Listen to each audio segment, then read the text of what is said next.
नमस्कार मित्रों, आज के इस वीडियो में एक बार फिर से आप सभी का बहुत बहुत हार्दिक स्वागत है।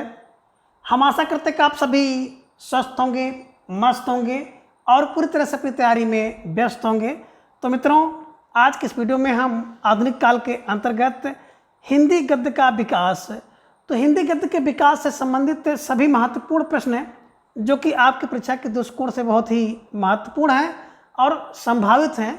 तो उन सभी प्रश्नों को हम लोग व्याख्यात्मक तरीके से हल करेंगे और इसके साथ ही इन्हें ट्रिक की सहायता से याद करने का भी प्रयास करेंगे। तो ये वीडियो आप सबके लिए बहुत ही महत्वपूर्ण होने वाला है, इसलिए इस वीडियो को आप लोग अंत तक जरूर देखें। और अगर आपको थोड़ा सा भी उचित लगे तो इस वीडियो को अपने जो परिचित लोग हैं उनके पास भी शेयर कर सकते हैं।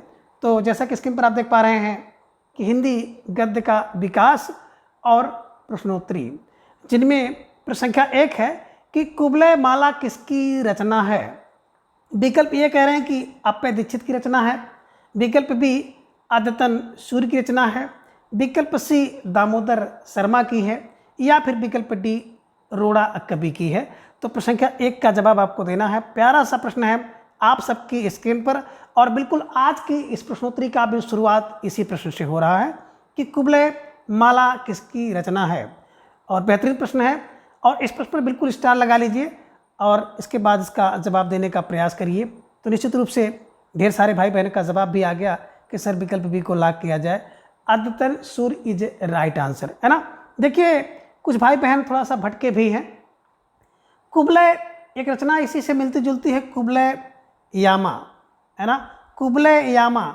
और कुबलय यामा जब आप देखेंगे ना तो अप्पय दीक्षित की है। कुबलय यामा, यामा में दीक्षित हैं।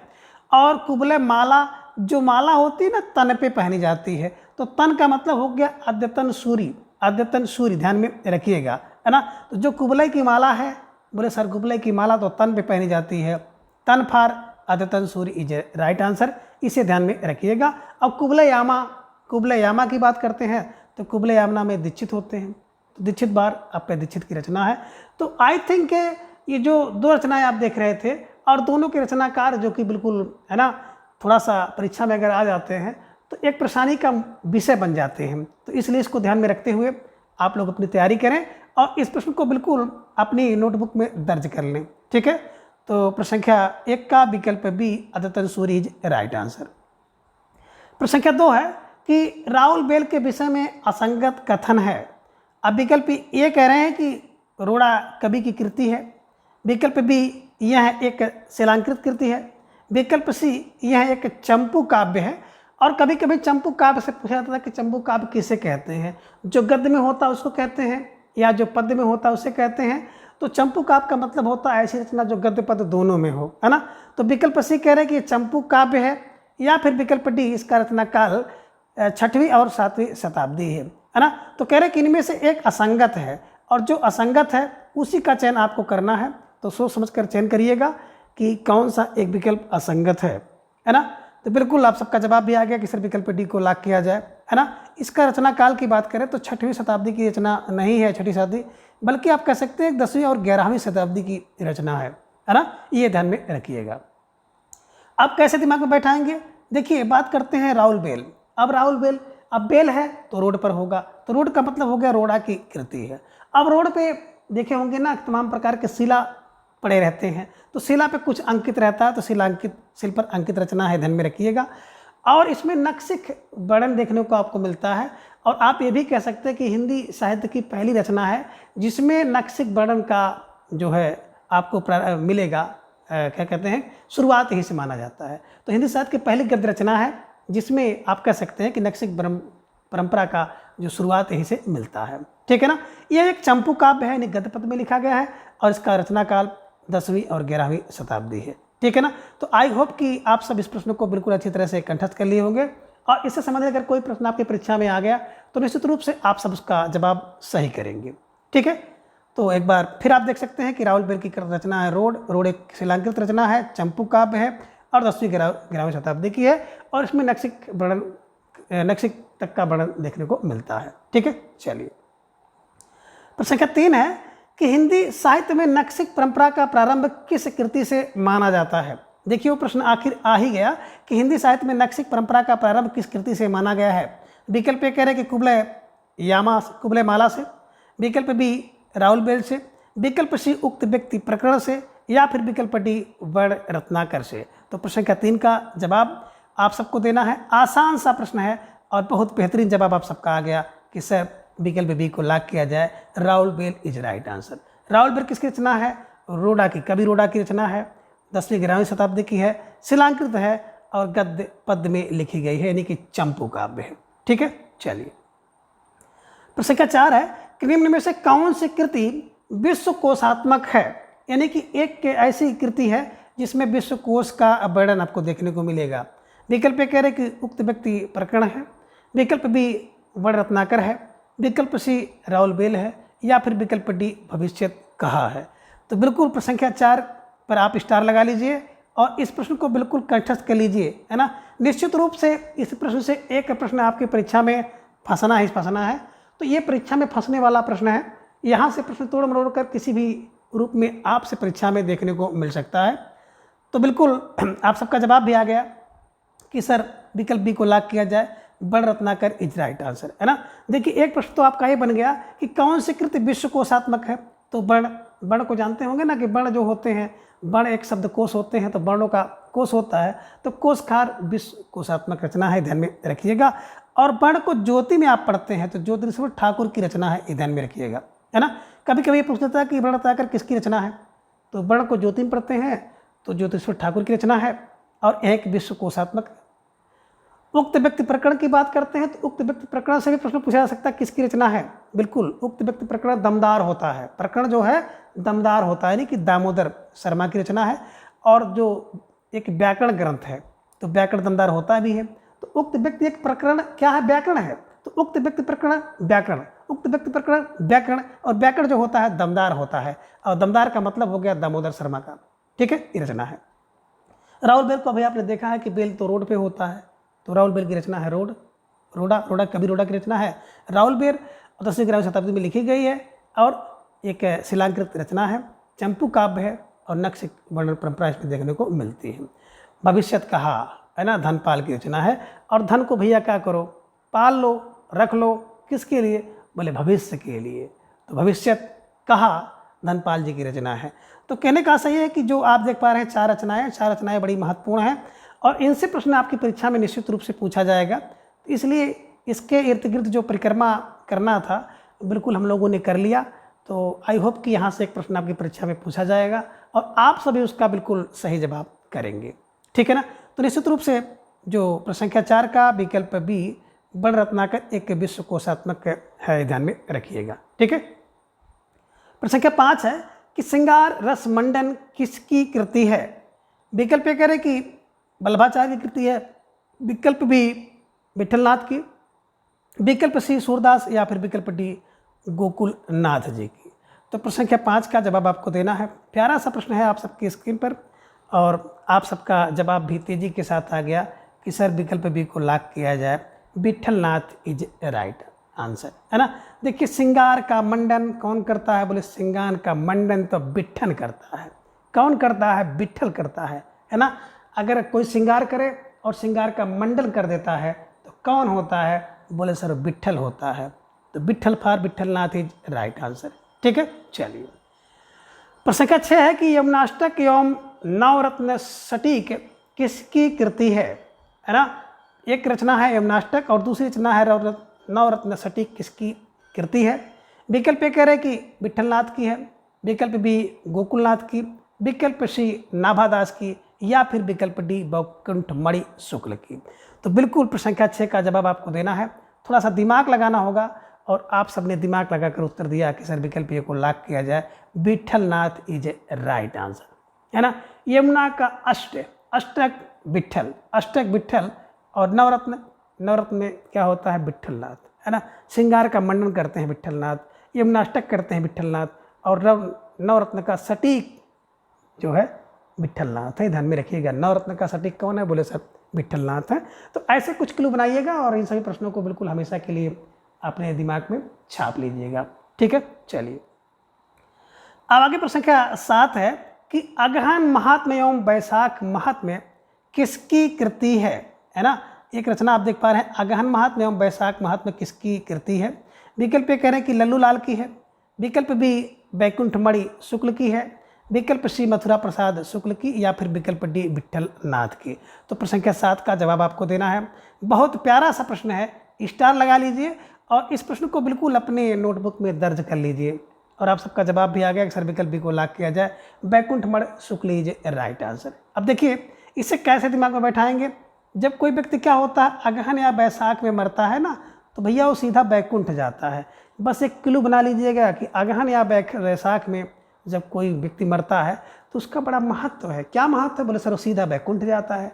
तो बैकुंठ फार बैकुंठमणि शुक्ल को ध्यान में रखिएगा और इस प्रश्न को बिल्कुल एकदम ऐसे ही छाप लीजिएगा। ठीक है, चलिए प्रश्न संख्या 8 है कि बैताल पचीसी का खड़ी बोली में अनुवाद किसने किया? विकल्प ए कह रहे कि शिवदास ने किया, विकल्प बी सूरत मिश्र ने किया, विकल्प सी कह रहे हैं कि लल्लू लाल के साथ मजहर अली ने किया, या फिर विकल्प डी सदल मिश्र ने किया है। तो प्रश्न संख्या 8 का जवाब आपको देना है। प्यारा सा प्रश्न है और निश्चित रूप से प्रश्न संख्या 8 के इस प्रश्न में ढेर सारे जो है तथ्य छुपे हुए हैं। तो निश्चित रूप से हम चाहेंगे कि आप सब समझ करके जवाब दीजिएगा। और आप सबका जवाब भी आ गया कि सर विकल्प सी को लॉक किया जाए, लल्लू लाल के साथ मजहर अली ने किया था, ये ध्यान में रखिएगा। बात करें बैताल पचीसी, तो बैताल पचीसी जो है संस्कृत की रचना थी, जिसके जो कवि थे कवि शिवदास थे, और इसका अनुवाद जो है सूरत मिश्र ने किया था, ध्यान में रखिएगा। और खड़ी बोली में जो अनुवाद है वो लल्लू लाल के साथ मजहर अली ने किया था। और कभी कभी विकल्प में केवल लल्लू लाल रहते हैं, है ना। तो बैताल पचीसी का खड़ी बोली में अनुवाद कौन करते हैं? लल्लू लाल करते हैं, ध्यान में रखिएगा। और खड़ा होकर के बैताल पचीसी कोई दिखावे, दांत दिखावे, बत्तीसी कहते हैं ना।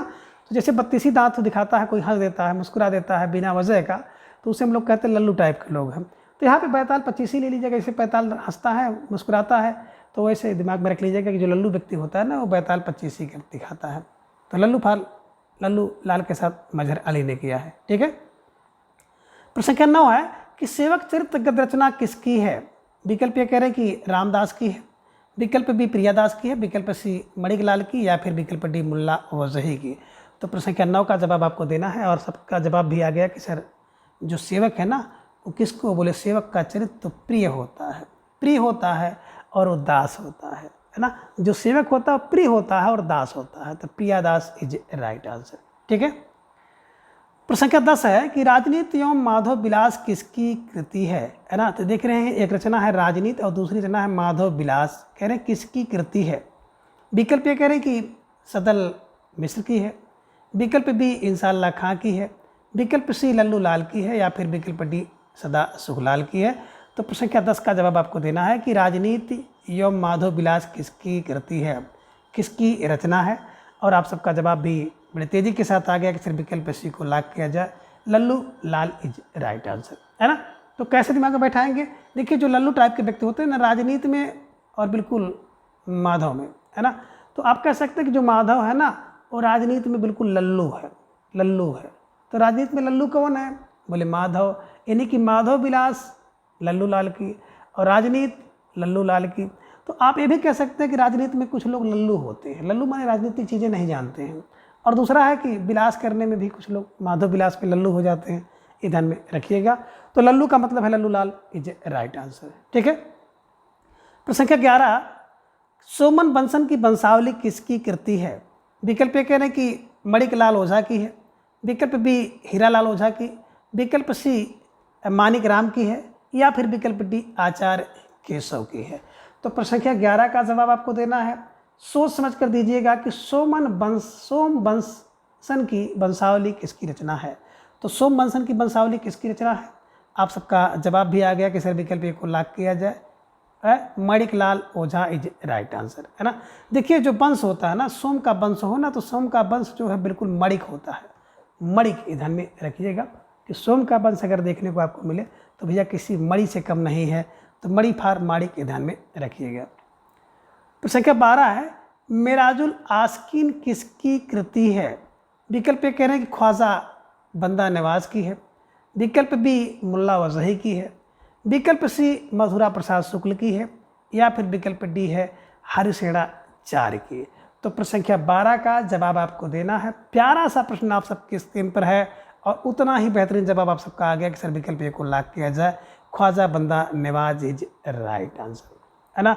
अब देखिए मेरा कौन है, बोले मेरा जुल तो ख्वाजा है और मैं आस्कीन कौन है, ख्वाजा है ना। तो मेरा जुल तो ख्वाजा है, मेरा दिल तो ख्वाजा है, मेरा जुल ख्वाजा, ये ध्यान में रखिएगा। ख्वाजा का मतलब ख्वाजा बंदा नवाज इज राइट आंसर, ठीक है। प्रश्न संख्या 13 है कि पंचांग दर्शन किसकी रचना है। विकल्प ये कह रहे हैं कि सैदल मिश्र की रचना है, विकल्प बी हरसेनाचार्य की रचना है, विकल्प सी मथुरा प्रसाद शुक्ल की है, या फिर विकल्प डी लल्लू लाल की है। तो प्रश्न संख्या 13 का जवाब आपको देना है।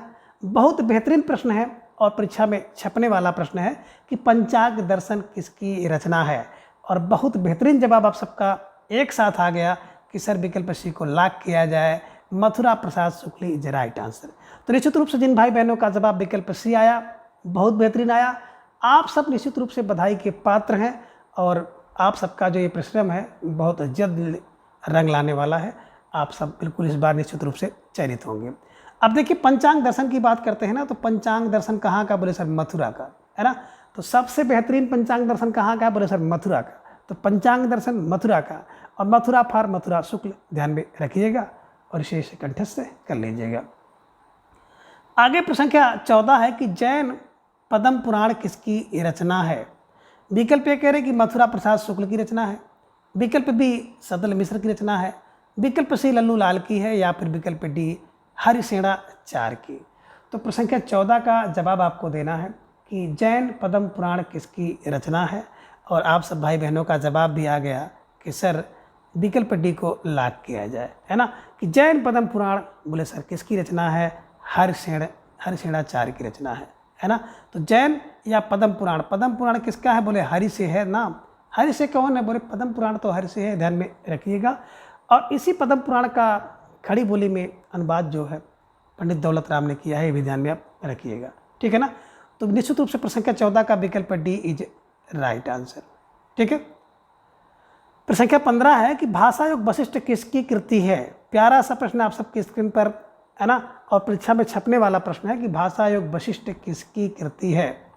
विकल्प कह रहे कि राम प्रसाद निरंजनी कृति है, विकल्प बी उदयभान चरित्र की कृति है, विकल्प सी इंसाल्लाह खां की है, या फिर विकल्प डी सदल मिश्र की। तो प्रश्न संख्या 15 का जवाब आपको देना है कि किसकी कृति है। यहाँ पे देखिए उदयभान चरित्र, है ना। तो उदयभान चरित्र नहीं बल्कि उदयभान ले लीजिए, कोई लेखक है, बना लीजिए, कोई लेखक होंगे, संभावना करिए। फिलहाल उदयभान चरित्र तो आप जान ही रहे हैं किसका, इंसाल्लाह खां का, जो रानी केतकी की कहानी है ना, उसका एक अन्य नाम उदयभान चरित्र है, ध्यान में रखिएगा। तो फिलहाल आप सभी के जवाब की प्रतीक्षा कि भाषा योग वशिष्ठ किसकी रचना है। तेजी के साथ आप सबका जवाब भी आ गया कि सर विकल्प को लॉक किया जाए, Ram Prasad Niranjani is a right answer, है ना। देखिए जो भाषा का योग होता है ना, बड़ा वशिष्ठ होता है और निरंजनी होता है। तो भाषा योग वशिष्ठ और इसके रचनाकार हैं Ram Prasad Niranjani is right answer. देखिए मित्रों, जो भी प्रश्नावली मेरे द्वारा आप सबके लिए निर्माण की जाती है, तो मैं अकेले ही सारे प्रश्नों को इकट्ठा करता हूँ, फिर उसको टाइप करता हूँ, और टाइप करने के बाद कोशिश करता हूँ कि आप सबके लिए जो वीडियो रिकॉर्ड हो उसको भी प्रस्तुत करता हूँ। तो जल्दबाजी में कभी कभी ऐसा भी होता है कि प्रूफ को हम रीड नहीं कर पाते हैं, और जब रीड नहीं होता है तो गलतियाँ उसमें हो जाती हैं, और आप सबकी जो नज़र है बहुत पैनी है। निश्चित रूप से हम उम्मीद भी करते हैं किसी प्रकार की कोई त्रुटि हो, कोई गलती हो तो उसको ज़रूर आप अवगत कराएं, है ना। उसको सुधारा जाएगा, और एक आध गलती मैं जानबूझकर भी कर दूंगा कि ताकि आप लोग गलती जो है उसको देखें, और जो भी पढ़ें बिल्कुल ध्यानपूर्वक पढ़ें। और कुछ किताबों का भी इसमें योगदान रहता है, तमाम प्रकार की मार्केट में किताबें हैं, तो कुछ किताबों में तो गलतियाँ हैं, है ना। हो सकता है उसी किताब से मैंने कुछ बना दिया और ध्यान नहीं दिया, तो निश्चित रूप से गलती होने की चांस उस पर रहता है ना। तो इस प्रकार से टाइपिंग करने में भी कुछ समस्याएं होती हैं, कुछ लिखने में होती है, और कभी कभी जैसे कोई प्रश्नावली हम तैयार कर रहे हों तो किसी काम से बीच में उठ जाना पड़ा, तो ये ख्याल नहीं आता है कि कहाँ से प्रश्न शुरू किया था, कहाँ पे अंत करना है। प्रश्न कुछ और चल रहा था, विकल्प कुछ और टाइप हो जाता है, तो ऐसा भी होता है। तो मित्रों क्षमा चाहते हैं, इस प्रकार की गलतियाँ कोशिश करेंगे कम से कम हो, फिर भी अगर होती है तो आप लोग उसको अवगत कराते रहें। भाषा योग वशिष्ठ की बात करते हैं तो निश्चित रूप से आप सबका जो सही जवाब था कि विकल्प भाषा योग वशिष्ठ राम प्रसाद निरंजन जी की कृति है। आगे प्रश्न संख्या 16 है कि खड़ी बोली के 4 उन्नायकों में से कौन एक नहीं है। विकल्प ए कह रहे कि मुंशी सदाशिव लाल नहीं है, विकल्प बी इंसाल्लाह खां नहीं है, विकल्प सी लल्लू लाल नहीं है, या फिर विकल्प डी माधव मिश्र नहीं है। तो आप सबका जवाब बहुत तेज़ी के साथ आ गया कि सर विकल्प डी को लॉक किया जाए। जो माधव मिश्र है ना, वो खड़ी बोली के 4 उन्नायकों में नहीं आते हैं, है ना। मुंशी सदाशिव लाल है, इंसाल्लाह खां है, लल्लू लाल है, और एक यहाँ पे देखेंगे सदल मिश्र हैं, ठीक है ना। ये माधव मिश्र नहीं है, ध्यान में रखिएगा, बल्कि माधव मिश्र के स्थान पर सदल मिश्र होना था, ठीक है। तो प्रश्न संख्या 16 का विकल्प डी इज राइट आंसर। प्रश्न संख्या 17 है कि निम्न में से किस लेखक का संबंध फोर्ट विलियम कॉलेज से है ना। विकल्प कह रहे कि सदाशिव लाल का है, विकल्प बी इंसाल्लाह खां का है, विकल्प सी लल्लू लाल और सदल मिश्र का है, या फिर विकल्प डी उपयुक्त सभी का है। तो प्रश्न संख्या 17 का जवाब आप दीजिए। बहुत बेहतरीन प्रश्न है और परीक्षा में पूछा जाने योग्य है, कई बार ये परीक्षा में पूछा भी गया है। तो निश्चित रूप से इस प्रश्न को स्टार लगाइए और इस प्रश्न का जो जवाब है आप अपनी नोटबुक में दर्ज कर लीजिए। तो ढेर सारे भाई बहनों का जवाब भी आ गया कि सर विकल्प सी को लॉक किया जाए।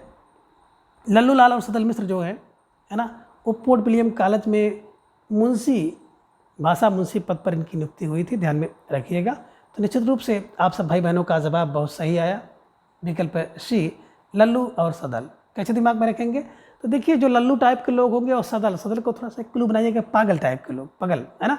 तो सदल और लल्लू, जो लल्लू टाइप के लोग थे और जो सदल टाइप के लोग थे, पगल टाइप के लोग थे, इन्हीं दोनों लोगों को कहाँ पर फोर्ट विलियम कॉलेज में भाषा के लिए रखा गया था। तो ये क्लू बनाइएगा, और इस क्लू का उद्देश्य किसी की भावना को ठेस पहुँचाना नहीं है, ना ही किसी राजनीतिक गतिविधि से कुछ लेन देन है, बस किस तरह से आपके दिमाग में हमेशा के लिए छप जाए, एकमात्र ही उद्देश्य है। और आप सबको बेहद पसंद भी आ रहा है, जिसके लिए मैं आप सबके लिए इतना कुछ कर पा रहा हूँ। तो निश्चित रूप से आप सबका जवाब आ गया कि सर विकल्प सी लल्लू लाल और सदल। तो लल्लू और सदल टाइप के जो लोग होते हैं, यानी कि लल्लू और पगल टाइप के जो लोग होते हैं, विलियम कॉलेज में थे, ठीक है। तो निश्चित रूप से प्रश्न संख्या 17 का विकल्प सी इज राइट आंसर। आगे प्रश्न संख्या 18 है कि सुख सागर किसकी कृति है। विकल्प ये कह रहे कि सदाशिव लाल की, विकल्प बी इंसाल्लाह खां की, विकल्प सी लल्लू लाल की, या फिर विकल्प डी सदल मिश्र की। तो प्रश्न संख्या 18 का जवाब आप सबका आ गया कि सर सदा सुख सागर कहाँ पर मिलेगा। तो सुख जहाँ पे सुख रहेगा, है ना। सुख सागर किसकी रचना है, सदा सुखलाल की। सदा सुख का सागर कहाँ है, बोले सदा सुखलाल के पास है। तो सदा सुख कहाँ मिलेगा, बोले सर सदा सुख तो सुख के सागर में मिलेगा। अगर आप सुख के सागर में गोता लगा लो, डुबकी लगा लो, तो आपको सदा सुख मिलेगा। तो सदा सुख, सुख सागर, है ना, ये ध्यान में रखिएगा। तो निश्चित रूप से आप सब भाई बहनों का जवाब बहुत बेहतरीन रहा कि सर विकल्प ये जो आप जिन लोगों ने दिया है। तो सदा सुख, है ना, कहाँ रहेगा, सुख के सागर में रहेगा, ध्यान में रखिएगा। इंसाल्लाह का इंसा रानी की कहानी। लल्लू लाल, भैया लल्लू लाल लोग तो प्रेम करते हैं, प्रेम सागर। और सदल मिश्र, तो सदल टाइप के जो पागल टाइप के लोग होते हैं, नाश कर देते हैं। तो नाश का मतलब होता है नाश के तो पाख्यान ही है, ध्यान में रख लीजिएगा। तो ये जो चारों, है ना, खड़ी बोली के उन्नायक है, और चारों उन्नायकों की जो महत्वपूर्ण रचनाएँ हैं, है ना, उन रचनाओं को आप लोग बिल्कुल कंठस्थ कर लीजिएगा, परीक्षा में यहाँ से प्रश्न बनता है। प्रश्न संख्या 19 है कि रानी केतकी की कहानी के विषय में सही कथन है। विकल्प कह रहे हैं कि इंसाल्लाह खां की कृति है, रानी केतकी की कहानी की अच्छी कृति है इंसाल्लाह खां की। विकल्प बी इसका एक अन्य नाम उदयभान चरित्र भी है। विकल्प सी हास्य प्रधान शैली में लिखित है, या फिर विकल्प डी उपयुक्त सभी सही है। तो कौन सा सही है, सोचिए समझिए विचार कीजिए, इसके बाद उत्तर दीजिए। तो आप सब भाई बहनों का जवाब भी तेजी के साथ आ गया कि सिर्फ विकल्प डी को लॉक किया जाए, उपयुक्त सभी राइट आंसर, है ना। बात करें इंसाल्लाह खां की रचना है रानी केतकी की कहानी, है ना, इंसाल्लाह खां की रचना है। इसका एक अन्य नाम उदयभान चरित्र भी है, हास्य प्रधान शैली में लिखी गई है, और इनकी बोली जो होती है इंसाल्लाह खां की, चटकीली मटकीली भड़कीली और मुहावरेदार है, ये ध्यान में रखिएगा। तो निश्चित रूप से प्रश्न संख्या 19 का विकल्प डी उपयुक्त सभी राइट आंसर। प्रश्न संख्या 20 है कि निम्न में से कौन सी रचना लल्लू लाल की नहीं है ना। तो बल्कि यहाँ पे आप कर लीजिए निम्न में से कौन सी रचना लल्लू लाल की है ना, कौन सी रचना लल्लू लाल की है। विकल्प ए कह रहे हैं कि लाल चंद्रिका और प्रेम सागर। विकल्प बी सभा विलास राजनीति। विकल्प सी माधव विलास और माधवलाल, और विकल्प डी है उपयुक्त सभी। तो कह रहे हैं कि प्रश्न संख्या 20 में निम्न में से कौन सी रचना लल्लू लाल की है। तो आप सबका जवाब भी आ गया कि सर विकल्प डी को लॉक किया जाए, उपयुक्त सभी इज राइट आंसर, है ना। तो उपयुक्त सभी रचनाएं जो हैं बिल्कुल लल्लू लाल की हैं, ध्यान में रखिएगा। और इन सभी रचनाओं को इस प्रश्नावली में शामिल करने का मेरा एक उद्देश्य था कि लल्लू लाल की जितनी रचनाएं हैं उसे आप लोग कंठस्थ कर लें। कोई न कोई रचना तो आपकी परीक्षा में देखने को मिल सकती है। जैसे लाल चंद्रिका लल्लू लाल की है, प्रेम सागर है ना, प्रेम का सागर लल्लू लाल है, सभा में विलास लल्लू लाल करते हैं, राजनीति लल्लू लाल का, माधव विलास है ना, माधवनल। तो ये बड़ी प्रसिद्ध रचनाएं हैं। स्टार लगा करके इसको अपने नोटबुक में दर्ज कर लीजिएगा और इसे बिल्कुल कंठस्थ कर लीजिएगा, ठीक है। प्रश्न संख्या 21 है कि उर्दू का यामिनी किसे कहा जाता है। विकल्प ए कह रहे सदल मिश्र को, विकल्प बी सदा सुखलाल को, विकल्प सी लल्लू लाल को, या फिर विकल्प डी इंसा अल्लाह खां को। तो आप सबका जवाब भी तेजी के साथ आ गया कि सर विकल्प सी को लॉक किया जाए, लल्लू लाल इज राइट आंसर, है ना। तो देखिए जो उर्दू का यामिनी होता है ना बिल्कुल वो लल्लू टाइप का होता है। तो उर्दू का यामिनी लल्लू टाइप का है, तो लल्लू टाइप का मतलब हो गया लल्लू लाल इज राइट आंसर, है ना। तो लल्लू लाल क्या है, बोले उर्दू का यामिनी कौन, बोले लल्लू लाल, ठीक है ना। तो लल्लू लाल को ध्यान में रखिएगा। प्रश्न संख्या 22 है कि संस्कृत प्रेस कहाँ है। विकल्प ए कह रहे कानपुर में है, विकल्प बी आगरा में, विकल्प सी इलाहाबाद, या फिर विकल्प डी अलीगढ़। तो प्रश्न संख्या 22 का जवाब आपको देना है। प्यारा सा प्रश्न है और बहुत आसान प्रश्न है, सोच समझ कर उत्तर आपको देना है कि आगरा प्रेस कहाँ पर है, संस्कृत प्रेस कहाँ पर है। और आप सबका जवाब भी आ गया कि सर विकल्प बी को लॉक किया जाए, है ना। विकल्प B Agra is right answer. और संस्कृत प्रेस किसका था, तो लल्लू लाल का था, ध्यान में रखिएगा। यही लल्लू लाल जिन्होंने क्या लिखा था, लल्लू लाल प्रेम, है ना, लल्लू लाल प्रेम, प्रेम है ना, प्रेम सागर, ध्यान में रखिएगा, ठीक है ना। सदा सुखलाल सुख का सागर, ठीक है। चलिए प्रश्न संख्या 23 है कि पोर्ट विलियम कॉलेज की स्थापना किसने किया था। विकल्प यह है कि मार्क्विस वेलेजली, विकल्प बी गिलक्राइस्ट, विकल्प सी लल्लू लाल, या फिर विकल्प डी सदल मिश्र। तो प्रश्न संख्या 23 का जवाब आपको देना है। प्यारा सा प्रश्न है और निश्चित रूप से जो 4 विकल्प आप देख रहे हैं, चारों विकल्प जो है पोर्ट विलियम कॉलेज से संबंधित है। और पोर्ट विलियम कॉलेज की स्थापना 1800 ईस्वी में हुई थी, कलकत्ता में हुई थी, ये भी ध्यान में आप रखिएगा। तो निश्चित रूप से आप सबका जवाब आ गया कि सर विकल्प ए को लॉक किया जाए, Marquess Wellesley is right answer, है ना। इन्होंने पोर्ट विलियम कॉलेज की स्थापना कलकत्ता में 1800 ईस्वी में की थी, ठीक है ना। अब गिलक्राइस्ट जो है वहाँ पर हिंदी के विभागाध्यक्ष थे, ध्यान में रखिएगा। लल्लू लाल और सदल मिश्र की अगर बात की जाए तो ये भाषा मुंशी के पद पर इनकी नियुक्ति की गई थी, ये ध्यान में आप रखिएगा, ठीक है ना। तो निश्चित रूप से आप सबका जो जवाब था विकल्प ए इज राइट आंसर।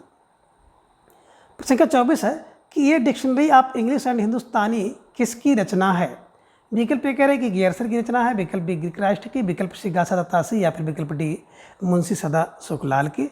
तो प्रश्न संख्या 24 का जवाब आपको देना है। प्यारा सा प्रश्न है आप सबके स्क्रीन पर और उतना ही बेहतरीन जवाब आप सबका आ गया कि सर विकल्प बी को लॉक किया जाए, गिलक्राइस्ट इज राइट आंसर, है ना। Gilchrist dictionary of English and Hindustani, तो बोले सर क्राइस्ट है, गिलक्राइस्ट। तो गिलक्राइस्ट का मतलब होगा गिलक्राइस्ट जी की रचना है, ध्यान में रखिएगा। प्रश्न संख्या 25 है कि बाइबल का हिंदी अनुवाद किसने किया। विकल्प ए कहना कि विलियम केरे ने किया, विकल्प बी गियरसन ने, विकल्प सी लल्लू लाल ने, या फिर विकल्प डी सदल मिश्र ने। तो प्रश्न संख्या 25 का जवाब आपको देना है कि बाइबल का अनुवाद किसने किया था। और आप सबका जवाब तेजी के साथ आ गया कि सर विकल्प ए को लॉक किया जाए, विलियम केरे इज राइट आंसर, है ना। बा से बाइबल, बा से विलियम किसने करी, बोले केरे ने की थी, ये ध्यान में रखिएगा और इसे ऐसे कंठस्थ कर लीजिएगा। संख्या 26 है कि निम्न में से किस विद्वान की भाषा असंगत है। कहने का आशा है कि 4 विकल्प आपको दिखाई दे रहे हैं, इनमें 4 विद्वान हैं और चारों की भाषाएं दी गई हैं। तो किस विकल्प में जो विद्वान है उनकी भाषा असंगत है, यानी कि अशुद्ध है या गलत है। अब विकल्प ये कह रहे हैं कि मुंशी सदा सुखलाल और इनकी भाषा संस्कृत मिश्रित हिंदी या शिष्ट बोलचाल की भाषा है, यह संगत है। या फिर विकल्प बी इंसा अल्लाह खां की भाषा चटकीली मटकीली मुहावरेदार और चलती भाषा है। या फिर विकल्प सी लल्लू लाल और इनकी भाषा किशोरोपासक व्यासों की जो बदरंजित खड़ी बोली है, यह संगत है। या फिर विकल्प डी सदल मिश्र जिनकी बोली पश्चिमी हिंदी लिए हुए व्यवहारिक हिंदी है, यह असंगत है, यानी कि अशुद्ध है। तो प्रश्न संख्या 26 का जवाब आपको देना है। बहुत बेहतरीन प्रश्न आप सबके स्क्रीन पर है और इस तरह से जो प्रश्न होता है ना आपकी परीक्षा में देखने को मिल जाता है कि जो हिंदी के 4 प्रमुख उन्नायक थे यानी कि खड़ी बोली हिंदी के 4 उन्नायक। तो 4 उन्नायकों की भाषा से संबंधित प्रश्न कई बार परीक्षा में पूछा गया है, तो बिल्कुल आप लोगों को इसका उत्तर देना है। स्टार लगाइए, इसे नोटबुक में दर्ज कीजिए। और आप सबका जवाब बहुत बेहतरीन आया कि सर विकल्प डी को लॉक किया जाए, है ना। सदल मिश्र की भाषा जो थी पश्चिमी हिंदी लिए हुए व्यवहारिक हिंदी नहीं थी, बल्कि इसी पश्चिमी के स्थान पर पूर्वी हिंदी लिए हुए व्यवहारिक हिंदी थी, ये ध्यान में रखिएगा। तो छोटा सा अंतर किया गया था, लेकिन निश्चित रूप से आपको चकमा देने का प्रयास था, लेकिन आप सब चकमा से बाल बाल बचे और आप सबका जवाब बहुत सही आया और आप सबकी जो तैयारी है बिल्कुल बेहतरीन है। तो निश्चित रूप से प्रश्न संख्या 26 का विकल्प डी इज राइट आंसर। अब देखिए मुंशी की जो भाषा होती है सदा सुख देती है ना, सदा सुख संस्कृत, है ना। तो मुंशी सदा सुख कौन देती है? संस्कृत, सा से सदा सुख और सा से संस्कृत, ध्यान में रखिएगा। इंशाअल्लाह खां, तो इंशाअल्लाह खां की कहानी है रानी कहती कहानी। तो मैं जब भी पढ़ाता हूँ तो मैं चर्चा करता हूँ कि इंसा रानी। अब रानी होंगी तो उनकी भाषा चटकीली मटकीली मुहावरेदार होगी, तो इंसा रानी, ठीक है। लल्लू लाल, अब लल्लू टाइप के जो लोग होंगे ना वो कृष्णोपासक होंगे और उनकी भाषा बदरंजित खड़ी बोली होगी। और जो सदल हैं तो सदल मिश्र जो है पूर्वी हिंदी लिए हुए व्यवहारिक भाषा इनकी होगी, ध्यान में रखिएगा, पश्चिमी नहीं होगी। तो इसलिए प्रश्न संख्या 26 का विकल्प डी इज राइट आंसर। प्रश्न संख्या 27 है कि सत्यार्थ प्रकाश किसकी रचना है? विकल्प ये कह रहे हैं कि राजा राम मोहन राय की रचना है, विकल्प बी दयानंद सरस्वती की रचना है, विकल्प सी विवेकानंद जी की रचना है, या फिर विकल्प डी राजा शिव प्रसाद सितारे हिंद की रचना है। तो प्रश्न संख्या 27 का जवाब आपको देना है। बहुत बेहतरीन और आसान सा प्रश्न आप सबकी स्क्रीन पर है और फौरन आप सबका जवाब भी आ गया कि सर विकल्प बी को लॉक किया जाए, Dayanand Saraswati is a right answer, है ना। अब देखिए कैसे इसे दिमाग में बैठाएंगे, तो बिल्कुल दिमाग में बैठा लीजिए कि सत्य का अर्थ और प्रकाश तब होता है ना। देखिए सत्यार्थ प्रकाश यानी कि सत्य के अर्थ और प्रकाश तब सार्थक होगा, कब? बोले सर जब दया होगी। दया फार दयानंद, ध्यान में रखिएगा कि दयानंद सरस्वती जी के द्वारा लिखी गई जो रचना है वो पुस्तक है Satyarth Prakash, Dayanand Saraswati is right answer, ठीक है। प्रश्न संख्या 28 है कि उदंत मार्तंड के संपादक कौन हैं? विकल्प ये कह रहे हैं कि राजा राम मोहन राय हैं, विकल्प बी शिव प्रसाद सितारे हिंद हैं, विकल्प सी जुगल किशोर हैं, या फिर विकल्प डी मुंशी सदा सुखलाल हैं। तो प्रश्न संख्या 28 का जवाब आपको देना है।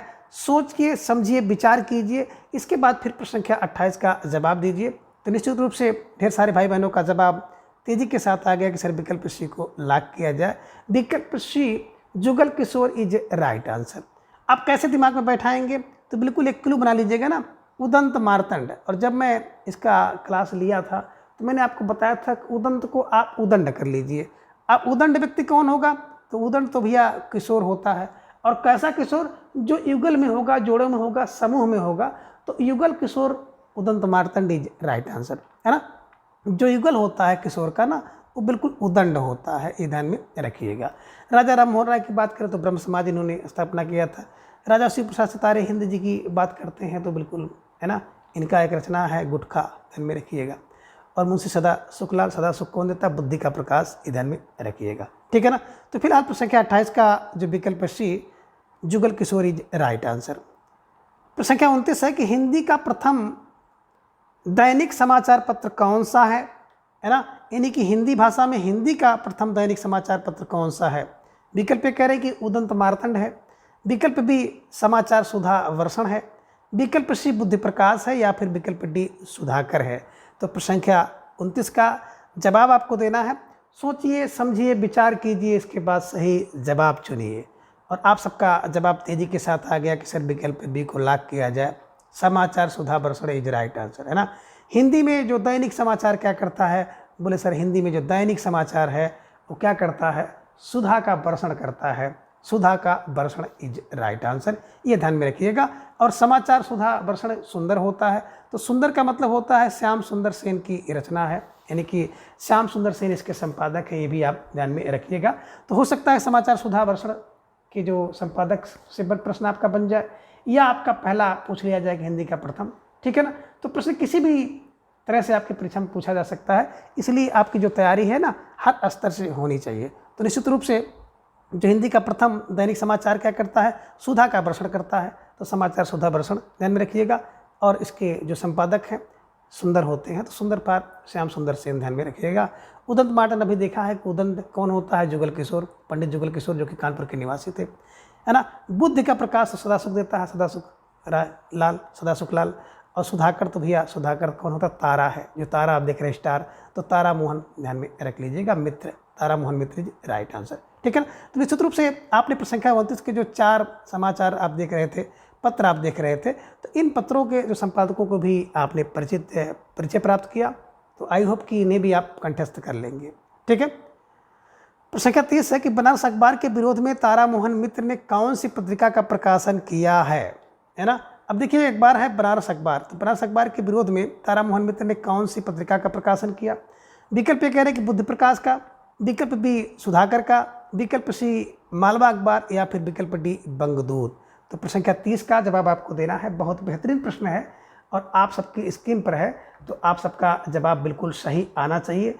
और धीरे धीरे आप सबका जवाब भी टहलते हुए आ गया कि सर विकल्प बी को लॉक किया जाए, सुधाकर इज राइट आंसर, है ना। और इसके पूर्व भी आपने देखा कि तारा मोहन मित्र ने कौन सा, तो सुधा बरसाते हैं। सुधा कौन बरसाता है, सुधा कौन करता है, तो सुधा करने वाला तो तारा है, तो तारा फार तारा मोहन मित्र इज राइट आंसर, है ना, जो कि बनारस अखबार के विरोध में इन्होंने अपना, है ना, सुधाकर अखबार निकाला था, ध्यान में रखिएगा, है ना। बात करें बुद्धि प्रकाश, तभी आपने देखा सदा सुखलाल का है, सदा सुख, बुद्धि का प्रकाश सदा सुख देता है, ध्यान में रखिएगा। तारा अभी आपने देखा कि तारा क्या करता है, सुधा करता है, सुधा करता है। मालवा अखबार की बात करते हैं तो बिल्कुल प्रेम नारायण है, तो मालवा से प्रेम करो, मालवा देश के लोग बड़े प्रेमी होते हैं, तो मालवा प्रेम नारायण। और बंगदूत दूत तो भैया राजा राम मोहन राय के हैं, ये ध्यान में रखिएगा, ठीक है ना। तो निश्चित रूप से प्रसंख्या 30 का जो विकल्प B Sudhakar is right answer. प्रसंख्या 31 है कि नारुल बाजार का हिंदी रूपांतरण है। विकल्प कह रहे कि बुद्धि प्रकाश, विकल्प बी प्रजाहितैषी, विकल्प सी समाचार सुधा वर्षण, या फिर विकल्प डी सुधाकर। तो प्रसंख्या 31 का जवाब आपको देना है। प्यारा सा प्रश्न है आप सबकी स्क्रीन पर और बहुत बेहतरीन जवाब आ गया कि सर विकल्प ए को लॉक किया जाए, बुद्धि प्रकाश इज राइट आंसर, है ना। देखिए जो नारुल होता है ना, नारुल बुद्धि, नारुल बाजार में क्या चाहिए भैया, नारुल बाजार में अगर आपको जाना है तो बुद्धि का प्रकाश होना चाहिए, नहीं तो वहाँ पर लूट जाओगे। बस ऐसे कुल बना लीजिएगा कि नारुल बाजार में अगर आप जा रहे हो तो सबसे बड़ी चीज़ है कि आपको बुद्धि का प्रकाश होना चाहिए, इन्हीं की बुद्धि प्रकाश का हिंदी रूपांतरण है, ध्यान में रखिएगा, ठीक है। आगे प्रसंख्या 32 है कि पंडित बंशीधर ने आगरा से हिंदी उर्दू का एक पत्र निकाला था, जिसके हिंदी के कालम का क्या नाम था। विकल्प कह रहे कि भारतखंड था, विकल्प बी अब हयात था, विकल्प सी सुधाकर था, या फिर विकल्प डी बुद्धि प्रकाश था। तो प्रसंख्या 32 का जवाब आपको देना है। सोचिए समझिए विचार कीजिए, इसके बाद इसका जवाब दीजिए। तो निश्चित रूप से आप सब भाई बहनों का जवाब भी सही आ गया कि सर विकल्प ए को लॉक किया जाए, भारतखंड इज राइट आंसर, है ना। देखिए पंडित बंशीधर की बात करें तो इन्होंने आगरा से एक उर्दू पत्र निकाला था, जिसके हिंदी कालम का नाम था भारतखंड और उर्दू कालम का नाम था अब हयात, है ना। तो ये ध्यान में रखिएगा कि भारत का खंड, है ना, बिल्कुल ध्यान में रखिएगा। तो निश्चित रूप से प्रसंख्या 32 का जवाब जिन भाई बहनों का विकल्प ये था, आप सबका सही है और आप सब बधाई के पात्र हैं। अब आगे है प्रसंख्या 33 कि विद्या की उन्नति के लिए लाहौर में अंजुमन लाहौर सभा की स्थापना किसने की। कहने का आशय है कि जो विद्या की उन्नति की लाहौर में एक सभा थी जिसका नाम था अंजुमन लाहौर सभा, इसकी स्थापना किसने किया है। विकल्प कह रहे कि श्रद्धाराम फिल्लौरी ने किया, विकल्प बी नवीन चंद्र राय ने, विकल्प सी राजा शिव प्रसाद सितारे हिंद ने, या फिर विकल्प डी राजा लक्ष्मण सिंह ने। तो प्रसंख्या 33 का जवाब आपको देना है। बहुत बेहतरीन प्रश्न आप सबके स्क्रीन पर है और उतना ही लाजवाब जवाब आप सबका आ गया कि सर विकल्प बी को लॉक किया जाए, नवीन Chandra Rai is right answer, है ना। देखिए ज्ञान की बात जहाँ पे आती है ना, तो ज्ञान नवीन होना चाहिए, विद्या की उन्नति नवीन होनी चाहिए, ध्यान में रखिएगा। तो विद्या की उन्नति के लिए लाहौर में अंजुमन लाहौर सभा की स्थापना किसने किया, विकल्प B Naveen Chandra Rai is right answer. तो निश्चित रूप से आप सबका जवाब विकल्प बी बहुत बेहतरीन था, सही जवाब है। प्रसंख्या 34 है कि श्रद्धाराम फिल्लौरी को अपने समय का सच्चा हिंदी हितैषी और सिद्धस्थ लेखक किसने माना है ना। प्रसंख्या 34 है कि श्रद्धाराम फिल्लौरी को अपने समय का सच्चा हिंदी हितैषी और सिद्धस्थ लेखक किसने माना है। विकल्प कह रहे कि डॉक्टर बच्चन सिंह ने माना, विकल्प बी डॉक्टर राम कुमार वर्मा ने, विकल्प सी हजारी प्रसाद द्विवेदी, या फिर विकल्प डी हैं रामचंद्र शुक्ल ने। तो प्रसंख्या 34 का जवाब आपको देना है और आप सबका जवाब भी तेजी के साथ आ गया कि सर विकल्प डी को लॉक किया जाए, Ramchandra Shukla is right answer, है ना। देखिए जिसके अंदर श्रद्धा होगी ना बिल्कुल वो राम को मानेगा। श्रद्धा फुल है तो राम को आप सिद्धार्थ मानेंगे। इसे दिमाग में बैठा लीजिएगा कि श्रद्धा राम फिलोरी को, है ना। सच्चा हितैषी सिद्धार्थ कौन, बोले राम, है ना। जिसके अंदर श्रद्धा होगी उसके लिए सच्चा हितैषी, सच्चा सिद्धार्थ कौन है, कोई और नहीं, बिल्कुल राम होंगे। तो राम का मतलब हो गया, रामचंद्र शुक्ल जी का एक कथन है श्रद्धा राम फिलोरी के बारे में, ठीक है। प्रश्न संख्या 35 है कि निम्न में से कौन भारतेंदु हरिश्चंद्र के गुरु हैं। विकल्प ए कह रहे कि महावीर प्रसाद द्विवेदी हैं, विकल्प बी राजा लक्ष्मण सिंह हैं, विकल्प सी राजा शिव प्रसाद सितारे हिंद हैं, या फिर विकल्प डी हजारी प्रसाद द्विवेदी हैं। तो प्रश्न संख्या 35 का जवाब आप सबको देना है। बहुत ही बेहतरीन प्रश्न है और बड़ा आसान प्रश्न है और सुंदर सा जवाब आप सबका आ गया कि सिर्फ विकल्प सी को लॉक किया जाए, राजा शिव प्रसाद सितारे हिंद इज राइट आंसर, है ना। देखिए यहाँ पे हिंद हरिश्चंद्र हिंद ध्यान में रखिएगा। हरिश्चंद्र का जो गुरु होगा ना वो बिल्कुल हिंद होगा, ध्यान में रखिएगा। अब हिंद का मतलब है सितारे हिंद, है ना। और भारत का जो गुरु होगा बिल्कुल वो स्टार वाला होगा, तो स्टार माने सितारे वाला होगा, सितारे हिंद ध्यान में रखिएगा। और कुछ नहीं क्लू आपको मिल जाए तो बस राजा शिव प्रसाद सितारे हिंद भारत के गुरु हैं। तो भारत में भारतेंदु को हमेशा भारत कहता हूँ, तो भारतेंदु हरिश्चंद्र के गुरु जी का नाम था राजा शिव प्रसाद सितारे हिंद राइट आंसर। प्रश्न संख्या 36 है, बड़ा प्यारा सा प्रश्न है कि ओम जय जगदीश हरे ये पंक्ति किसकी है। यानी कि ओम जय जगदीश हरे जिस पंक्ति को हम लोग आरती के रूप में, है ना, गाते हैं, तो ये आरती किसकी है।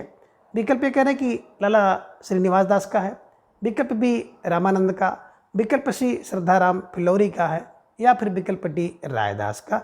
तो प्रश्न संख्या 36 का जवाब आपको देना है। बहुत बेहतरीन प्रश्न आप सबकी स्क्रीन पर है और आप सबका जवाब उतना ही लाजवाब आ गया कि सिर्फ विकल्प सी को लॉक किया जाए, Shraddha Ram Phillauri is right answer. कैसे दिमाग में बैठाएंगे।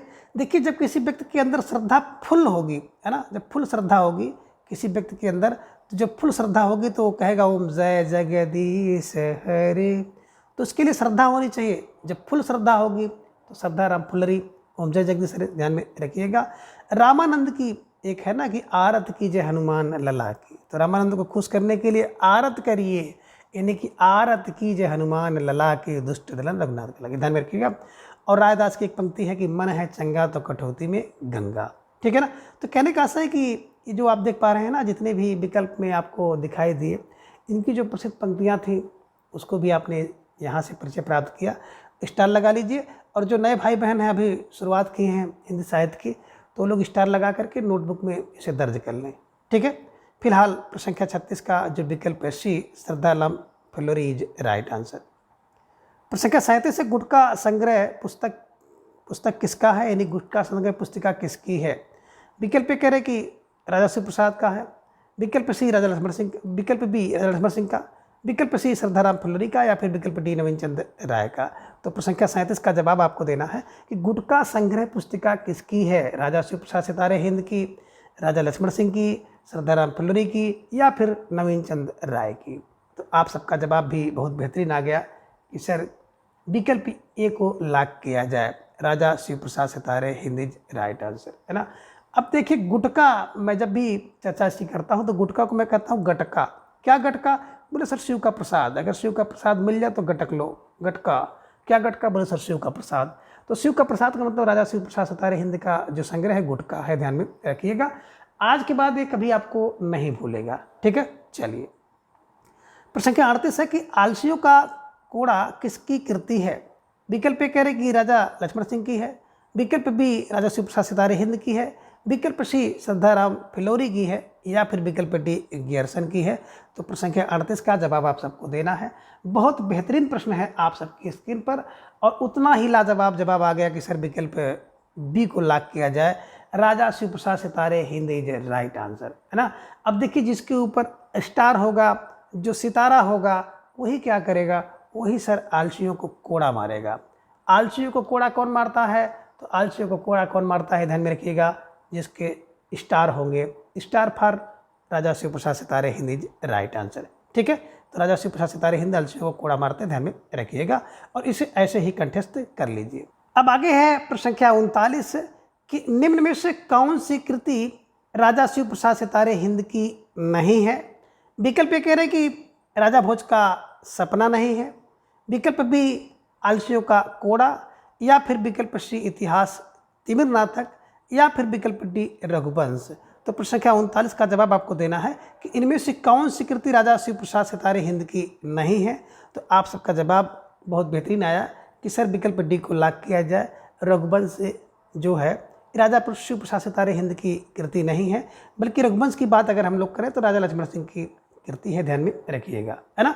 तो रघुवंश जो कि कालिदास का संस्कृत में लिखा गया आप कह सकते हैं कि महाकाव्य है, तो उसका हिंदी में अनुवाद राजा लक्ष्मण सिंह ने किया है। रघुवंश का, शकुंतला नाटक का और मेघदूत का, तो 3 रचनाओं का जो अनुवाद है राजा लक्ष्मण सिंह ने किया है।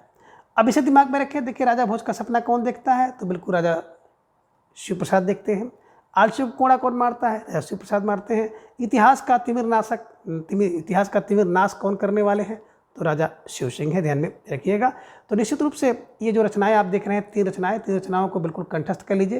किसी न किसी परीक्षा में हो सकता है आपसे इनका सामना हो जाए। तो फिलहाल प्रश्न संख्या 39 का विकल्प है D, Raghuvansh is right answer. प्रश्न संख्या 40 है कि सभा एवं संस्थापक सुमेलित नहीं है। तो इनमें एक सभा और उसके जो संस्थापक हैं वो सुमेलित नहीं है। सोच समझकर आपको जवाब देना होगा। विकल्प ए कह रहे कि ब्रह्म समाज और इसके संस्थापक राजा राम मोहन राय हैं। विकल्प बी प्रार्थना समाज, संस्थापक ज्योतिबा बाई फूले हैं। विकल्प सी आर्य समाज और इसके संस्थापक हैं स्वामी दयानंद। विकल्प डी है रामकृष्ण मिशन और इसके जो संस्थापक हैं स्वामी विवेकानंद। तो कह रहे कौन एक सुमेलित नहीं है, इसका जवाब आपको देना है। और धीरे धीरे आप सबका जवाब भी आ गया कि सर विकल्प बी को लॉक किया जाए, प्रार्थना समाज, है ना। तो प्रार्थना समाज के जो संस्थापक ज्योतिबा बाई फूले नहीं है, बल्कि बात करें प्रार्थना समाज की, तो प्रार्थना समाज के बारे में थोड़ा सा आप जान लीजिए कि केशव चंद्र सेन के सहयोग से, है ना, प्रार्थना समाज की जो स्थापना है महादेव गोविंद रानाडे ने किया, आत्माराम दुबे ने किया और देवेंद्र ने किया था, ध्यान में रखिएगा। और यहाँ पे जो देख पा रहे हैं ज्योतिबा बाई फूले, तो ज्योतिबा बाई फूले द्वारा जो स्थापित आप कह सकते हैं कि सभा थी, उसका नाम था सत्यशोधक समाज, ध्यान में रखिएगा, ठीक है ना। बाकी ब्रह्म समाज की स्थापना राजा राम मोहन, है ना, आर्य समाज की स्वामी दयानंद और रामकृष्ण मिशन की स्वामी विवेकानंद, ये ध्यान में रखिएगा, ठीक है ना। कभी कभी इस टाइप के प्रश्न आपकी परीक्षा में देखने को मिल जाते हैं, तो बिल्कुल इन्हें आप कंठस्थ कर लीजिए। प्रश्न 41 है कि समाचार एवं संपादक सुमेलित नहीं है। विकल्प कह रहे कि बंगदूत और इसके जो संपादक हैं राजा राम मोहन राय हैं। विकल्प बी ज्ञान प्रदायिनी और इसके संपादक नवीन चंद राय हैं। विकल्प सी है समाचार सुधा वर्षण और इसके संपादक हैं श्याम सुंदर सेन। या फिर विकल्प डी बुद्धि प्रकाश और इसके संपादक तारा मोहन हैं। तो बिल्कुल प्रश्न संख्या 41 का जवाब आपको देना है। बहुत बेहतरीन प्रश्न आप सबके लिए है और इस प्रश्न के माध्यम से आप 4 समाचार पत्र और उसके संपादकों से परिचित होंगे। तो निश्चित रूप से आप सबका जवाब भी आ गया कि सर विकल्प डी को लॉक किया जाए। बुद्धि का प्रकाश सदा सुख देता है। सदा सुख का मतलब सदा सुख लाल का है, ध्यान में रखिएगा। और तारा मोहन तो सुधाकर होता है, इन्हीं की तारा मोहन द्वारा जो लिखा गया समाचार पत्र था सुधाकर था, ध्यान में रखिएगा। बंगदूत किसके राजा के होते? राजा राम मोहन राय के। ज्ञान प्रदायनी नवीन होता है, ध्यान में रखिएगा। और समाचार जो सुधा वर्षण सुंदर होता है। तो समाचार का सुधा वर्षण अगर हो जाए तो भैया क्या हो? सुंदर होगा। तो सुंदर का मतलब श्याम सुंदर सेन, ध्यान में रखिएगा। प्रश्न संख्या 42 है कि निम्न में से श्याम सुंदर सेन का समाचार पत्र है। विकल्प ए कह रहे कुदंत मार्तंड है। विकल्प बी मालवा अखबार है। विकल्प सी समाचार सुधा वर्षण है। या फिर विकल्प डी बुद्धि प्रकाश। तो प्रश्न संख्या 42 का जवाब आप सबको देना है श्याम सुंदर सेन का जो समाचार पत्र का नाम। और आप सबका जवाब भी आ गया कि सर विकल्प सी को लॉक किया जाए, समाचार सुधा वर्षण इज राइट आंसर, है ना। जो समाचार सुधा वर्षण होता है बिल्कुल वो क्या होता है? सुंदर होता है। तो सुंदर का मतलब श्याम सुंदर सेन से है, या ध्यान में रखिएगा। प्रश्न संख्या 43 है कि चंद्र छंद वर्णन की महिमा किसकी करती है। विकल्प कह रहे कि राजा राम प्रसाद निरंजनी की है। विकल्प बी कवि गंग की है। विकल्प सी पंडित दौलत राय। या फिर विकल्प डी भारतेंद्र हरिश्चंद्र की। तो प्रश्न संख्या 43 का जवाब आपको देना है चंद्र छंद वर्णन की महिमा किसकी कृति है। और आप सबका जवाब भी आ गया सर विकल्प बी को लॉक किया जाए, गंग कवि इज राइट आंसर, है ना। कैसे दिमाग में बैठाएंगे? देखिए चंद छंद बोले गंग, चंद छंद गंग, चंद छंद गंग, हाँ, चंद छंद और गंग, चंद छंद गंग को बैठा लीजिएगा, गंग द्वारा लिखी गई, है ना, ये रचना है, ठीक है। चंद छंद वर्णन की महिमा किसकी? कवि गंग, गंग कवि, ठीक है। प्रश्न संख्या 44 है कि जैन पद्म पुराण का खड़ी बोली में अनुवाद किसने किया। विकल्प कह रहे कि हर्षणाचार्य ने। विकल्प बी पंडित दौलत राय ने, विकल्प सी अमीर खुसरो ने, या फिर विकल्प डी नवीन चंद्र राय ने। तो प्रश्न संख्या 44 का जवाब आपको देना है और सबका जवाब भी आ गया, सिर्फ विकल्प बी को लॉक किया जाए, पंडित दौलत राय इज राइट आंसर। देखिए जैन पद्म पुराण की बात करते हैं ना, तो रचना किसकी है? हर्षिणाचार्य की है, लेकिन इसका खड़ी बोली में अनुवाद किसने किया था? जिसके पास दौलत होगी, तो दौलत फॉर दौलत राय, है ना।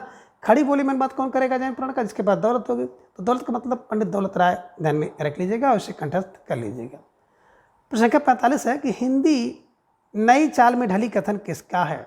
विकल्प ए कह रहे हैं कि भारत हरिश्चंद्र का, विकल्प बी राजा लक्ष्मण सिंह का, विकल्प सी शिव प्रसाद सितारे हिंद का, या फिर विकल्प डी राजा राम मोहन राय का। तो प्रश्न संख्या 45 का जवाब आप सबको देना है और आप सबका जवाब भी बहुत बेहतरीन आया कि सर विकल्प ए को लॉक किया जाए, Bharat Harishchandra is right answer, है ना। देखिए हिंदी नई चाल में कहाँ ढली? बोले सर भारत में, है ना। हिंदी नई चाल में ढली भारत में, तो भारत का मतलब हो गया भारत हरिश्चंद्र जी की पंक्ति है, भारत हरिश्चंद्र जी का कथन है, ध्यान में रखिएगा, ठीक है। प्रश्न संख्या 46 है कौन सा विकल्प असंगत है?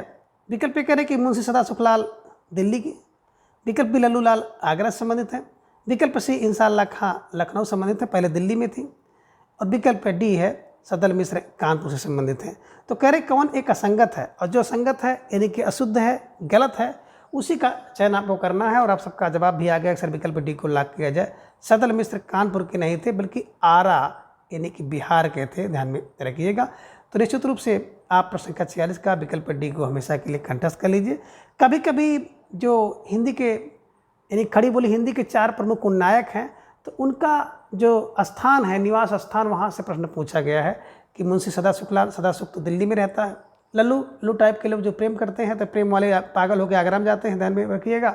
और इंशाअल्लाह खां चरकीली मटकीली है तो भैया लखनऊ की है, तो इंशाअल्लाह अल्लाह लखनऊ की है, और सदल मिश्र तो भैया आरा बिहार के हैं, ध्यान में रखिएगा, ठीक है।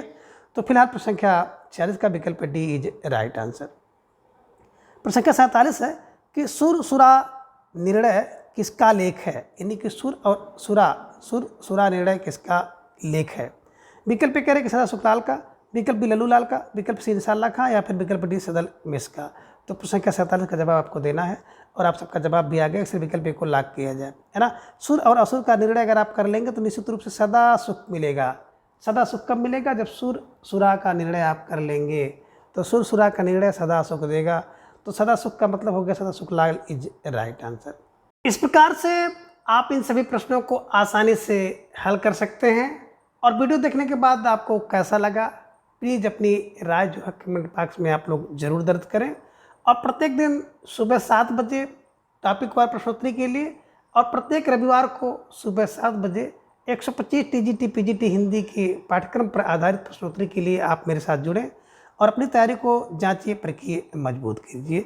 तो आज की इस वीडियो के साथ ही हिंदी गद्य के विकास से संबंधित जो भी महत्वपूर्ण प्रश्न थे मेरे द्वारा कवर किए जा चुके हैं। तो अगली वीडियो में हम लोग इसके आगे के जो टॉपिक हैं उसको हम लोग जानेंगे। तब तक के लिए धन्यवाद, नमस्कार, बाय बाय।